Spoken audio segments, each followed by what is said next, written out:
everybody, it's me, Tanisha O, and welcome to Tea with Tanisha O. I have a special guest, Auntie's baby. Are you Auntie's baby? This is Auntie's baby, and I love him so much. Today we're going to talk about preparation, okay? So today, my husband and I went to go register our youngest baby boy for school. He's going into middle school, and also we have Damien, who is going back to school, and so there's so many moving parts happening in our family right now. So baby boy, he's all registered for school, and there was a STEM program that I really wanted him to be a part of that camp. And they told me, unfortunately, we don't have any more spaces available. But how many people know I walked into that school today, and while I was there, I was like, can I speak to the director or someone? And guess what?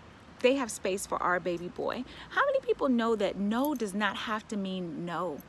Sometimes when we get a no, it's our opportunity to look at something in a different light in order to ask a question differently, or to just explore other ways of getting something done. My husband showed me a video of two guys who, I guess the car had broken down. You know, these two people put the car on top of a wheelbarrow in order to tow it. Do I recommend that? No.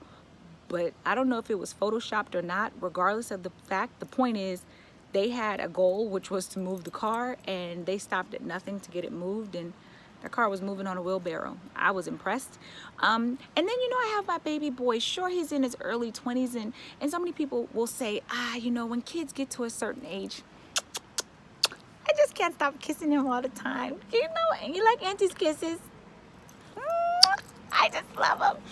So how many people know that just because our babies get to their 20s, it doesn't mean that they don't need guidance? Sometimes everybody moves at a different pace, right? And just because they're in their 20s doesn't mean, oh, you just quit and say, go figure it out. Some children do just figure it out, and some of them need a little bit more guidance to help them get to where they are. Damien is that child in my life, and I'm cool with it.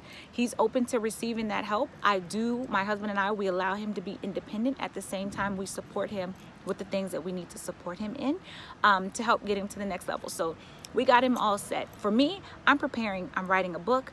That takes time, right? You got to write the book. You have to set aside time in order to get it done. But in everything that we do in life, it takes preparation.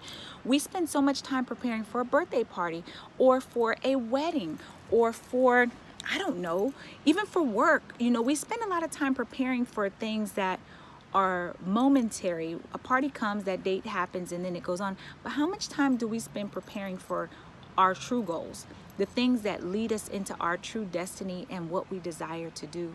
Unfortunately, we don't spend a lot of time doing that.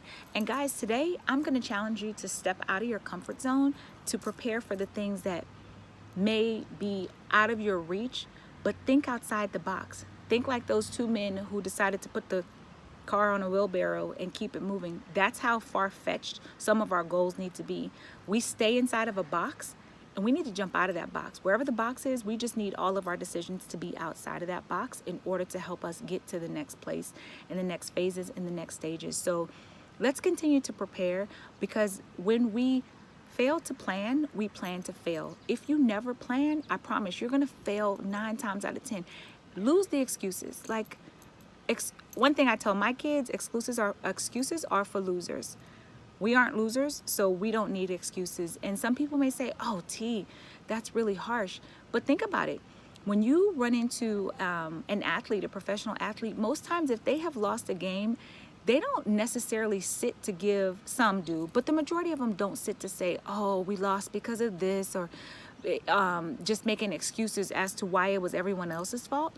Most times they're accountable. And they say, you know what, I dropped the ball. I should have passed the ball, or I should have done this, or I should have done that. They take accountability, and they learn from that, and they move on and grow. So let's prepare. That means to plan.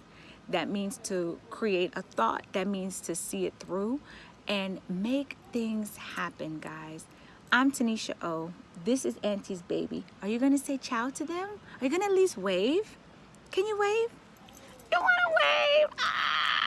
This is Auntie's baby. He's a little bit shy, but I thank you for hanging out with us. You can find us on all social media at Blending Our Love, also blendingourlove.com.